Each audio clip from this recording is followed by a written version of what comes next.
Bom dia, paz do Senhor, como vocês estão, como tem passado? Hoje foi o dia que o Senhor fez, vamos nos alegrar nele.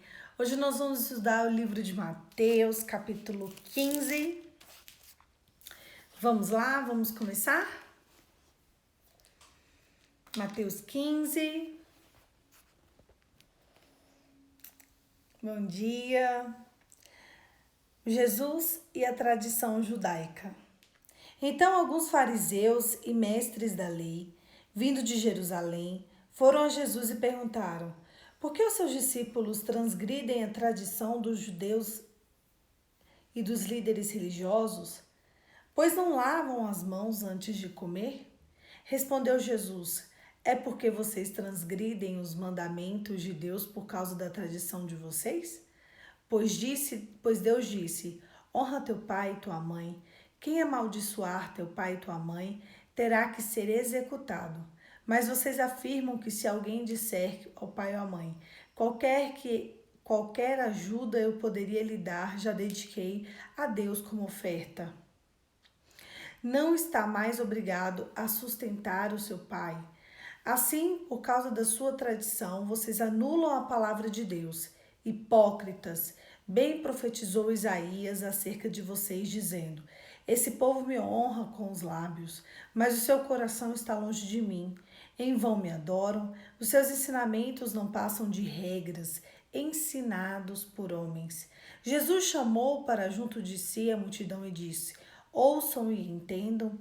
O que entra pela boca não torna o homem puro, mas o que sai pela sua boca, isso sim o torna impuro.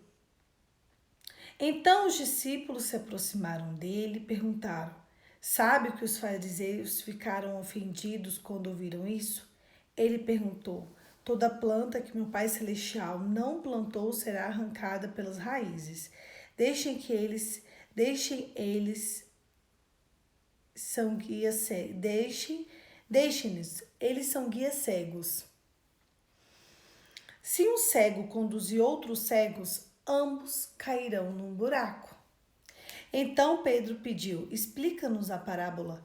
Será que vocês ainda não conseguem entender? Perguntou Jesus. Não percebem que entra pela boca, vai para o estômago, mais tarde expelido? Mas a coisa que sai da boca vem do coração. E essas coisas tornam o homem puro, pois do coração saem os maus pensamentos, os homicídios, os adultérios, a imoralidade sexual, os roubos, os falsos testemunhos e as calúnias. As coisas que tornam o homem puro, mas o comer e sem lavar as mãos não tornam o homem puro. Uma mulher cananeia demonstra fé. Saindo daquele lugar, Jesus retirou-se para a região de Tiro e Sidom. Uma mulher cananeia, natural dali, veio gritando: Senhor, filho de Davi, tem misericórdia de mim. Minha filha está endemoniada e ela está sofrendo muito. Mas Jesus não lhe respondeu uma palavra. Então seus discípulos se aproximaram dele e pediram: manda ela embora, porque ela vem gritando atrás da gente. E ele respondeu: eu fui enviado apenas para as ovelhas perdidas de Israel. A mulher veio, adorou de joelhos e disse: Senhor, ajuda-me. E ele respondeu: não é certo tirar o pão dos filhos e lançá-lo aos cachorrinhos. Disse-lhe elas: sim, Senhor, mas até os cachorrinhos comem migalhas que caem da mesa de seus donos. Jesus respondeu: mulher, grande é a sua fé. Seja conforme a sua fé deseja. E naquele mesmo instante, a mulher foi curada. Segundo a multiplicação dos pães, Jesus saiu dali e foi à beira do mar da Galileia. Depois subiu num monte e se assentou numa grande multidão. Dirigiu-se a ele, levando-lhes os aleijados, os cegos, os mancos, os mudos e os outros. E colocaram aos seus pés e eles o curou. O povo ficou admirado e quando viu o mudo falando, os mancos curados, os aleijados andando e os cegos vendo, louvaram o Deus de Israel. Jesus chamou seus discípulos e disseram: Tenham compaixão dessa multidão. Já faz 3 dias que eles estão comigo e nada têm para comer. Não quero mandá-los embora com fome, porque não podem desfalecer no meio do caminho. Então os discípulos responderam: Onde que a gente pode encontrar neste lugar deserto pão suficiente para alimentar tantas pessoas? Quantos pães você tem? Perguntou Jesus. 7, responderam eles, e alguns peixinhos. E ele ordenou à multidão que se assentasse no chão. Depois de tomar 7 pães e os peixes e dar graças, partiu e os entregou aos discípulos, e os discípulos à multidão, e todos comeram até se fartar. E ajuntaram 7 cestos cheios de pedaços que sobraram. Os que comeram foram 4.000 homens, sem contar mulheres e crianças. E havendo despedido a multidão, Jesus entrou no barco e foi para a região de Magadá. Esse texto ele fala sobre 2 coisas. Primeiro, ele quer nos ensinar sobre soberba e humildade. Primeiro, soberba, depois, humildade. Mas parece meio estranho, né? Então ele começa falando sobre a tradição judaica. E ali ele é julgado porque os discípulos dele não lavavam as mãos antes de comer. E ali Jesus, ele era sempre intencional. Sabe por quê? Porque havia um ritual, inclusive ainda há um ritual, de que todo judeu tem que passar por uma purificação específica. Não é uma lavação de mão igual a gente, vem aqui, passa uma água, lava com sabão e senta e come. Não é assim. Eles fazem uma purificação para poder comer. Então eles entendem que ali naquela purificação, eles, têm uma adoração a Deus. E ali quando Jesus não faz a purificação que eles estão fazendo, eles entendem que Jesus está deixando de adorar a Deus, ele e os seus discípulos. Então ele é questionado: você está se dizendo profeta e você não faz nem a purificação? Como assim? Como um profeta não faz a purificação dos profetas? E ele fala: mas o que suja não é o que entra, o que suja é o que sai. O que faz a imundície do corpo não é a forma que você coloca a comida para dentro, mas aquilo que sai do seu coração. Então ele segue dizendo às pessoas: mas as coisas que saem da boca, elas vêm do coração, são essas que tornam o homem puro. Pois do coração saem os maus pensamentos, os homicídios, os adultérios, a imoralidade sexual, o roubo, os falsos testemunhos e as calúnias. E essas coisas tornam um homem impuro. Mas comer sem lavar as mãos não torna um homem puro. Então essa pureza que ele estava falando, ele estava dizendo acerca da soberba. Porque eles tinham a certeza, e eles ainda têm, a certeza absoluta de que se eles passassem toda a refeição pelo ato de purificação, ali eles seriam e são aceitos diante de Deus. Não é uma lavadinha.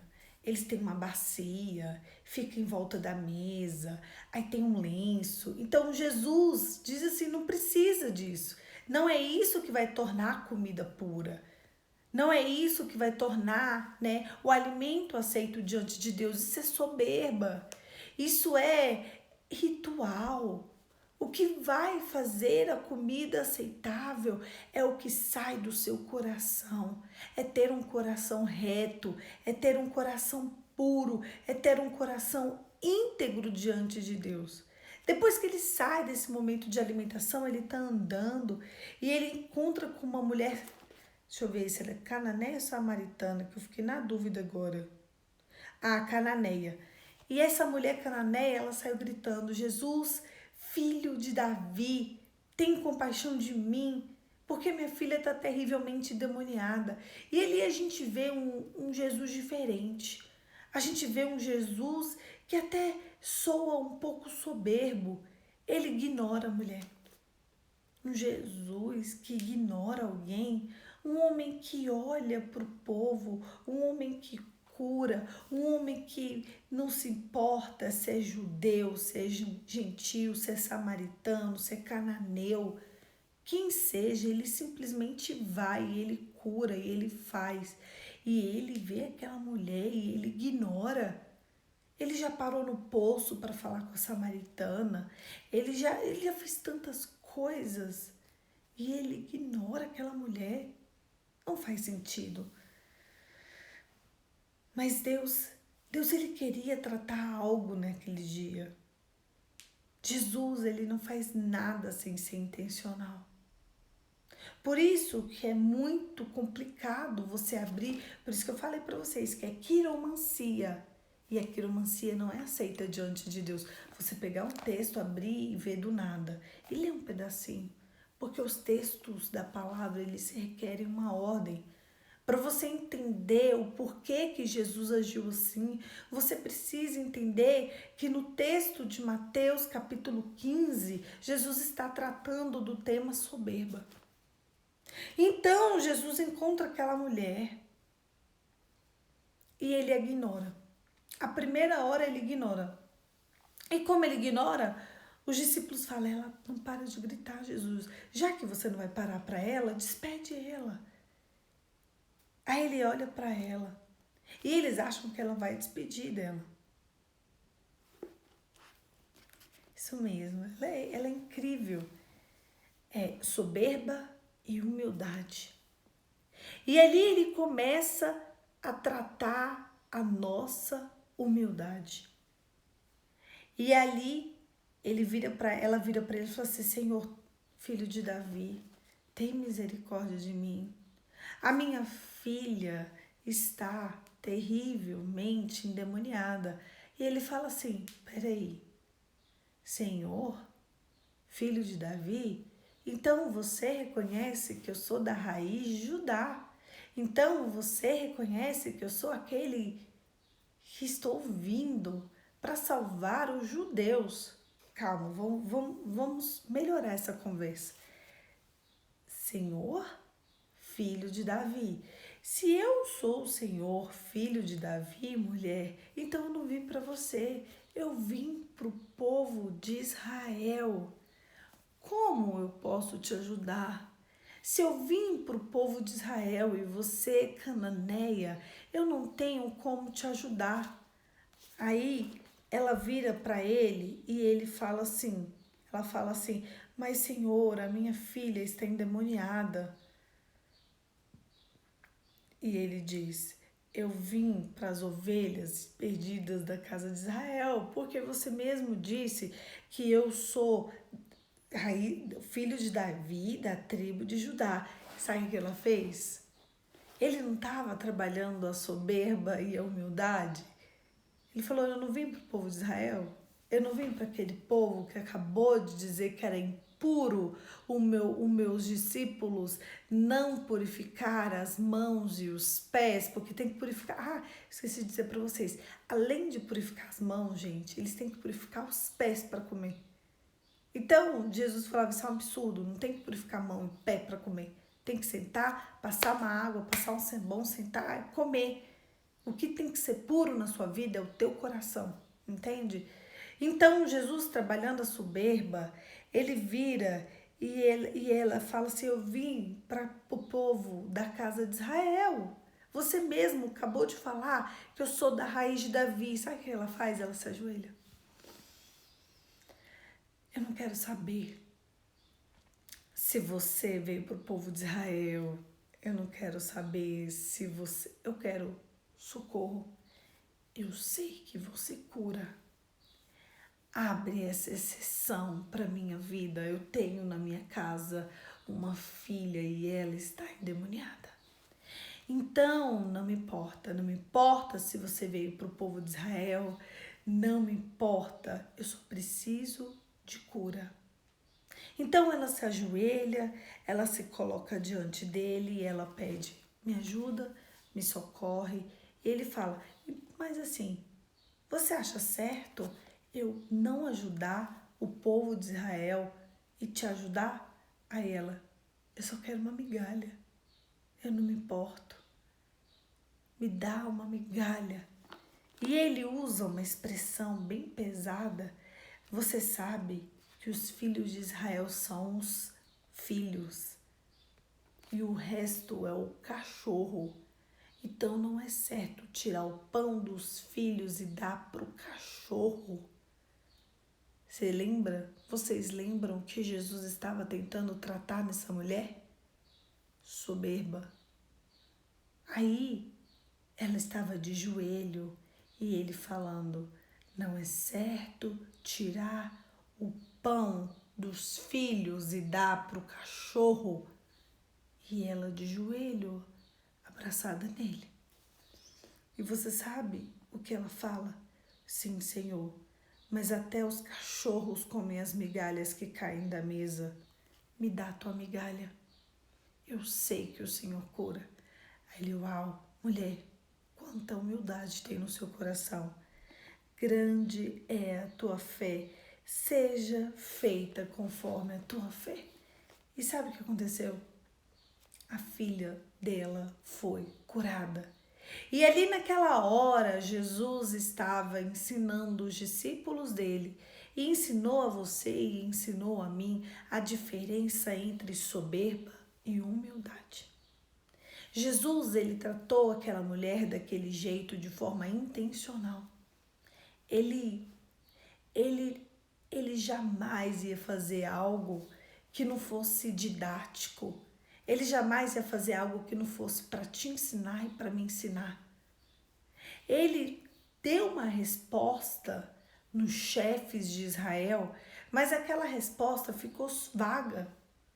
Aquela resposta ficou solta no ar. Ele precisava ensinar os discípulos e precisava me ensinar e precisava te ensinar que a gente precisa de tanta fé que a gente não se importa. A humildade não se importa. Sabe, a Bíblia diz que a humilhação precede a honra.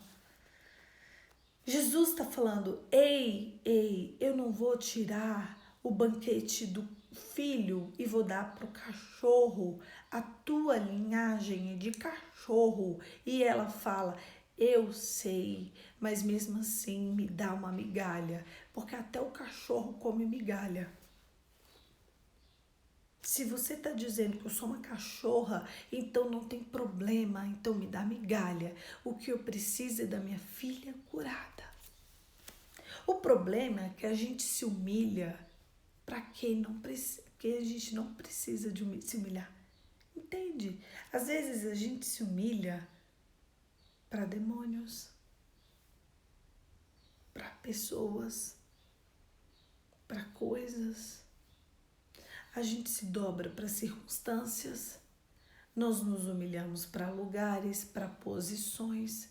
Existem pessoas, eu conheço pessoas que se humilham para cargos, para estar em cargos. Elas se humilham só por poder. Eu conheço muita gente assim. Ali elas se humilham para estar naquele poder e elas estão. Entendem a diferença?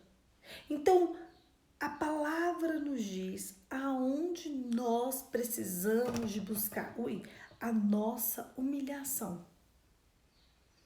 Não é que é errado a gente se humilhar. O problema é onde você vai se humilhar. Onde você vai se dobrar. Onde você vai entregar, sabe, o clamor do seu coração.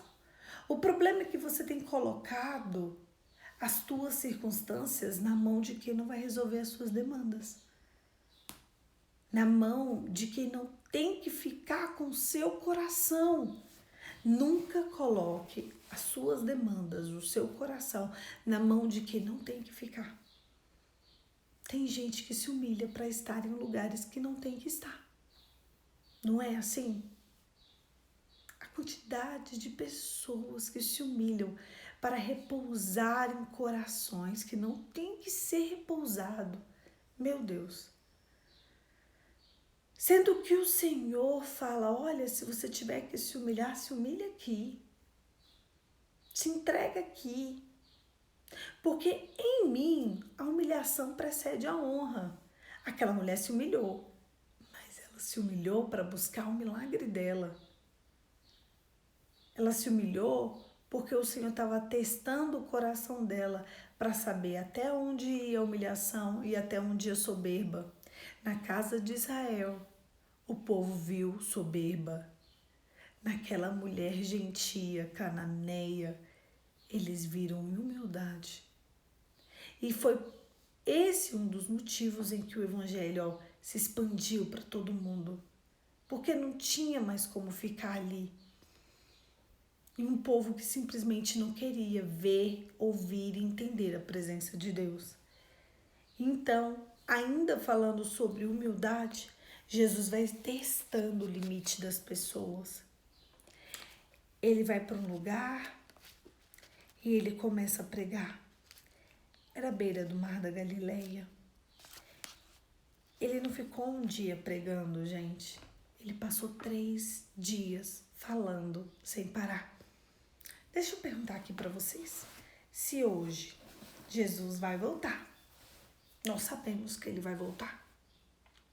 Quando ele voltar, se você tiver que ouvi-lo 3 dias sem parar, você o ouvirá?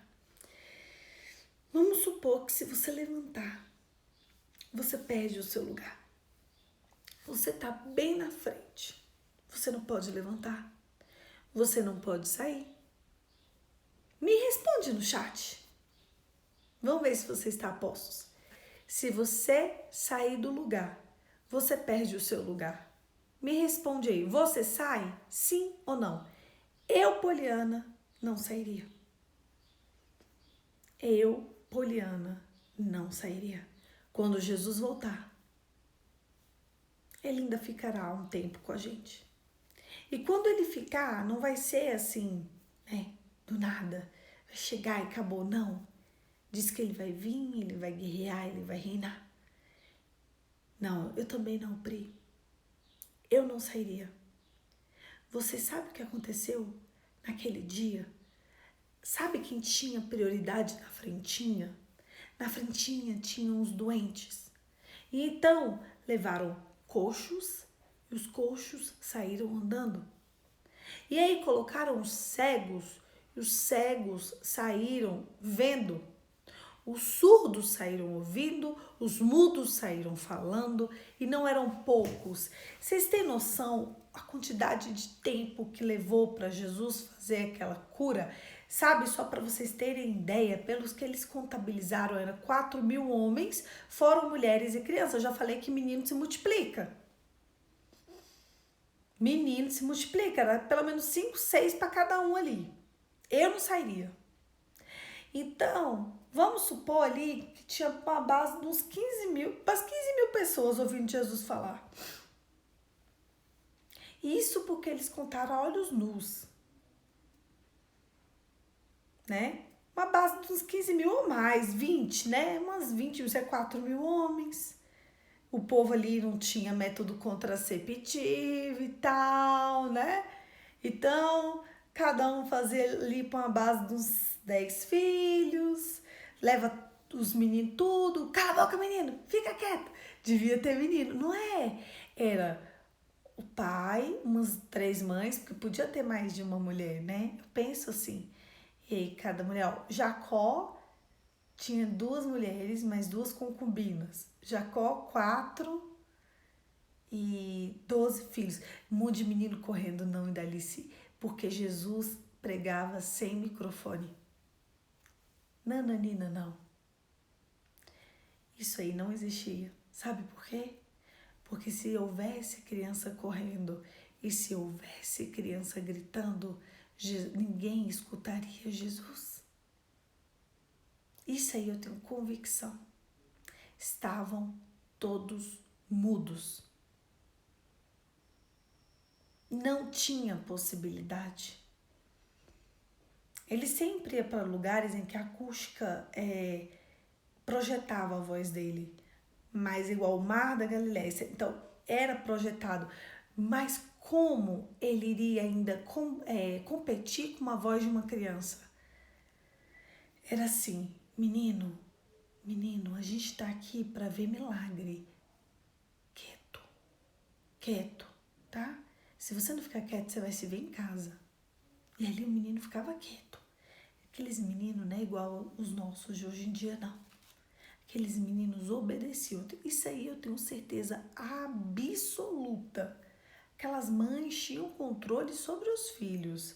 Essa história aí de mãe não ter controle sobre filho é coisa da nossa geração. Não é coisa de gerações passadas de jeito nenhum. Senão as mulheres não tinham 10, 12 filhos. Você acha que uma mulher com 10 filhos era tudo destrambelhado? Não era, não. Isso aí é coisa de mulher com pouco filho. Que ela tem muito tempo. Aí o menino faz o que quer. Enfim. E ali Jesus curava. Jesus curou. Jesus libertou. Jesus fez tantos milagres. E Jesus, depois que fez aquela quantidade de milagres, Jesus pregou. Jesus pregou. Jesus pregou. Às vezes eu prego aqui 20 minutos, 30 minutos, 40 minutos, 50 minutos, 1 hora, já preguei 1h10. Aí eu falo, meu Deus, 1h10. Gente, um beijo, fica com Deus até amanhã. Desligo. Meu Deus, 1h10. Mas Jesus, 1h10, 2 horas, 3 horas, 24 horas, 36 horas, 48 horas. Quando deu 3 dias que Jesus estava pregando sem comer e sem beber. Não sei sem beber, mas eu sei sem comer, desculpa. Que aqui está dizendo que eles não comeram. Então Jesus e aquele povo haviam 3 dias que não comiam. Porque Jesus estava curando, salvando, libertando e pregando. Chegava um, curava e ele falava. Chegava outro, curava, ele falava. Então, assim, as pessoas não queriam sair dali. Sabe aquele culto? Quem aqui já presenciou um culto onde teve uma cura? Eu já presenciei, gente, 1 milhão de cultos assim. Você não quer sair do culto. Sabe quando você vê alguém paralítico andar? Eu já vi. Você não quer sair do culto. Sabe quando você vê alguém com a mão assim, a vida inteira, e a mão desentortar? Eu já tive um culto assim. Você não quer sair do culto. Você quer que o culto dure e dure. O culto que era programado para ser 2 foi 5 horas e você acha pouco. Eu sei o que esse povo passou. Eu achei um absurdo, eu achava um absurdo quando o culto terminava, cultos assim. Eu já vi cego ver. Eu já vi gente nascer dente no meio do culto. Eu já vi isso com os meus olhos. Eu já vi pessoas que chegaram com, como é que é, AVC. AVC aqui, com a boca assim, desentortar. A boca e sabe quando a pessoa tá com o lado esquerdo, geralmente, né? Com o lado esquerdo todo torto. E geralmente a mão fica assim, o corpo todo torto, desentorta, seja curada. Em nome de Jesus, precisou disso. Desentorta na hora, olhos nus. Eu já tive em culto assim. E quando você tá nesse tipo de culto, onde o Espírito de Deus é manifesto, você não quer ir embora. O problema é que hoje as igrejas estão tão narcisistas, que elas estão bloqueando o agir do Espírito Santo de Deus. Sabe, onde tem muito homem, o Espírito de Deus sai. Então, ali, você acha que o Espírito Santo vai ficar deixando aquele homem narcisista reinar ao invés dele mesmo? Não vai, gente. Porque, um exemplo, se Deus deixar aquele homem que é narcisista reinar na frente do Espírito de Deus, o povo vai idolatrar mais ainda aquele homem narcisista. Então eu vejo que hoje tem poucos milagres. Vocês observaram isso? Quem é crente aqui de muito tempo? Vocês já observaram que meio que os milagres estão diminuindo dentro das igrejas? Sabe por quê? É por causa disso. É justamente por causa disso. Você sabe por quê que o povo de Deus ele está meio que perdido? É por causa disso. É como se o povo, o homem, fosse amante de si mesmo. É por isso que nessa hora o Espírito de Deus tem chamado os verdadeiros adoradores a uma adoração verdadeira. Então, aquele povo estava 3 dias sem comer. E aí Jesus chega no cantinho e fala, os discípulos falam, Jesus, é que você está pregando há 3 dias. Não, pode continuar, mas só tem 3 dias. Ele, nossa, já tem 3 dias. É, já. Ele, então vamos terminar. Tem um cultinho de 3 dias, vamos terminar. Depois a gente prega em outro lugar. Vamos terminar. Mas, né, 3 dias. Esse povo deve estar fraco, né? Tá fraco, Jesus. Então, se eu mandar esse povo embora sem comer, eles 3 dias sem comer, eles podem passar mal no meio do caminho, não pode? Pode. Vocês têm comida aí? Tem. Um pouquinho de pão e peixe. Traz aqui. Eles já tinham visto cego ver, coxo andar, paralítico, coxo nascer perna, paralítico andar. Eles tinham visto tudo. Faltava ver a multiplicação de pães e peixes. Então ele pegou os pães, pegou os peixes, deu graças e serviu todo mundo. Pronto. Soberba e humildade. E foi assim que aquele povo humilde que suportou a fome, suportou o sono, resistiu, foi até o fim, não ficou de mimimi, não ficou ali. Aquelas crianças ficaram 3 dias sem comer. Olha, imagina, criança ficar 3 dias sem comer. Porque aqui diz, fora mulheres e crianças. As crianças não ficaram, mãe, tô com fome. As crianças ficaram vendo o cego ver. As crianças ficaram vendo o coxo andar. Sabe por quê? Porque quando Jesus está no lugar, aquele lugar, ele é irresistível. Você sabe o que falta hoje? O que falta hoje para um lugar ser irresistível é a presença de Jesus. Porque quando Jesus está em um lugar, quando a gente está em um lugar onde tem Jesus, a gente fala, por que acabou, gente? Sacanagem. Por que acabou? Não tinha que ter acabado. Não é assim? Jesus é o que torna o lugar irresistível. Sabe? Eu quero voltar só um pouquinho o texto. E ele volta e ele fala, sabe o quê? Toda planta do meu Pai Celestial, toda planta que o meu Pai Celestial não plantou será arrancada pelas raízes. Deixe-nos, eles são guias cegos. Se um cego conduzir outros cegos, ambos cairão num buraco. Se um cego conduzir outros cegos, ambos cairão num buraco. Toda planta que meu pai não plantou, elas serão arrancadas. Deixa. Todo cego que conduzir outro cego, ambos cairão no buraco. E é assim que Jesus via, e é assim que aconteceu com aquele povo que estava criticando Jesus, porque Jesus não fazia o ritual da purificação, sendo que o impuro era eles. Porque o puro, trazer a pureza, não era de fora para dentro, mas era de dentro para fora. Ele nos provou sobre humildade, sobre pureza, quando ele vê aquela mulher no meio do caminho e ela se ajoelha e ela fala, eu não vou sair daqui só depois que a minha filha for curada. E ele fala, mulher, mas tu é uma cachorra. Ele literalmente chama ela de cachorra.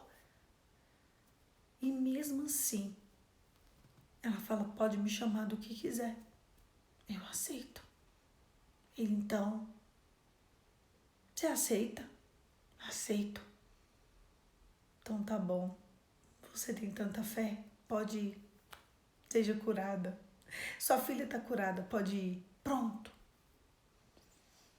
Aí depois ele prega 3 dias, gente. 3 dias. 3 dias que o povo não come. 3 dias que o povo não vai no banheiro. 3 dias que o povo não bebe. 3 dias. 3. Sem dormir. Ah, eu ficava. Na hora eu ficava. É o espírito movimentando um êxtase, sabe? Não tem como dormir. Não precisa comer numa situação dessa. A gente só precisa ficar ali em espírito e em verdade. Você sabe a situação, sabe o que nos falta hoje? Entrega. Sabe por quê que eu e você hoje não temos um encontro exatamente assim, desse jeito, nesses 3 dias, ou dessa mulher no meio do caminho de Jesus? Pode falar o que quiser, eu tô aqui. Humildade. O dia que o teu coração parar de acusar Jesus pelas suas demandas e começar a ser humilde, as coisas mudam. O dia que o meu coração parar de, não, por que eu não tô vivendo isso? Por que a minha coleguinha tá vivendo isso e não eu? Por que minha vida é assim? Por que minhas circunstâncias são assim? Por que isso aconteceu comigo? Por que eu tô passando por isso? Não. Por que logo eu tô passando por isso? Deus não chega atrasado. Jesus, ele nos deixa viver o que a gente tem que viver por um propósito. O dia que você aprender o que é humildade, você vai entender quem é o Deus da tua vida. Sabe, porque até agora, talvez você não teve a revelação do que você está vivendo, porque existe você viver com cegueira, desde que um cego com 2 outros cegos e eles cairão num buraco, e existe você viver a mesma situação com revelação. Porque se você viver a mesma situação com revelação, você entende o porquê você está vivendo isso aí. É para viver. É a vida acontecendo. Mas por que você vai viver isso aí? Gerar um testemunho dói. Mas por que dói? Muitas vezes dói porque o Senhor quer nos ensinar a ser humildes em nós e através de nós. Ele quer nos fazer um testemunho de humildade. Ele quer que a presença do Espírito Santo exale através de nós. Ele quer que quando você passe, a presença dele chegue. E a presença dele só chega aonde tem humildade. Esse texto de Mateus 15, ele inteiro só fala soberba e humildade. Vocês perceberam que é uma crescente? Ele vem soberba, soberba, soberba. Aí na hora que ele encontra a mulher, ele tem aquela conversa e vem humildade, humildade, humildade, humildade. Acabou o texto. Onde você está? Quem é você? Qual é a tua parte da história? O que Jesus tem feito em você? O que Jesus tem feito através de você? O que Jesus tem falado para você? Porque se você é de Deus, o Espírito de Deus precisa falar com você. Qual é a direção para o teu dia? Nenhuma, Polly. Então começa a ser humilde. Ou você tá igual aquele povo? Eu tô com meu... Você não tá purificado. Não sei o quê. Porque só eu tô vivendo isso. Porque eu não deveria estar assim.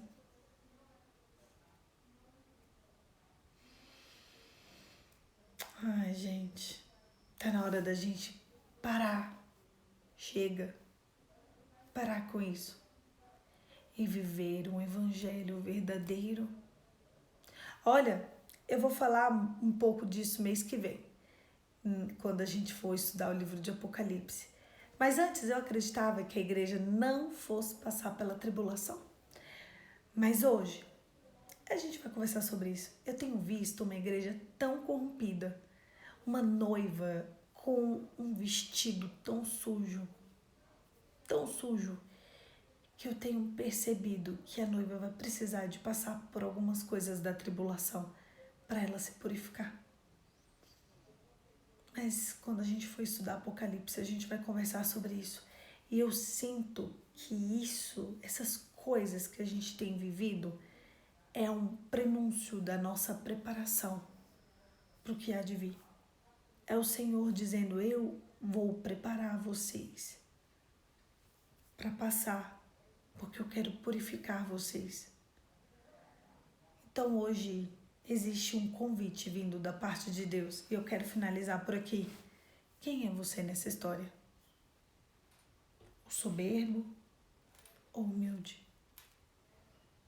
Quem é você nessa história? O acusador ou aquele que aceita até ser chamado de cachorrinho?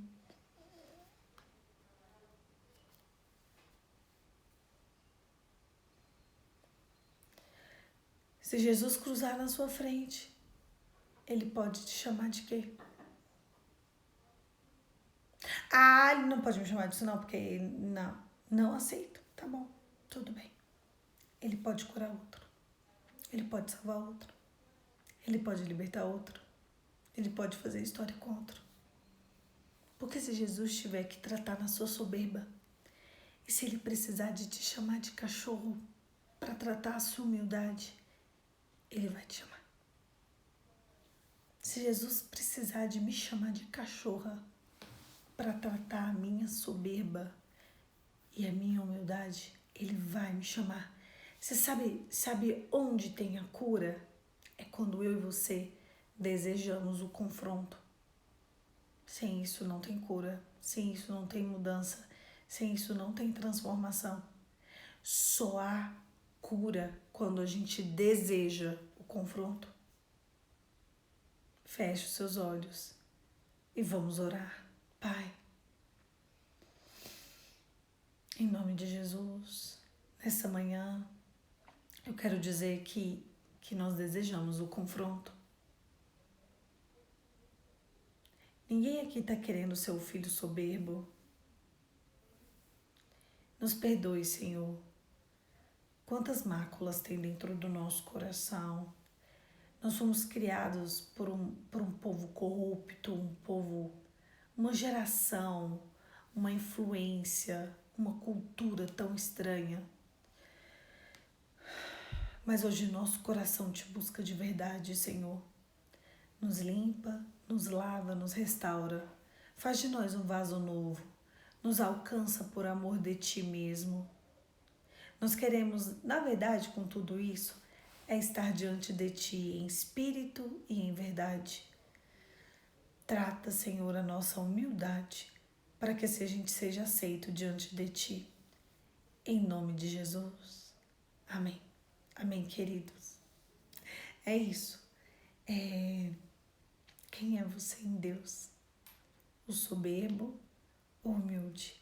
Onde Deus vai precisar tocar? Onde Deus vai precisar ir? Pensa nisso.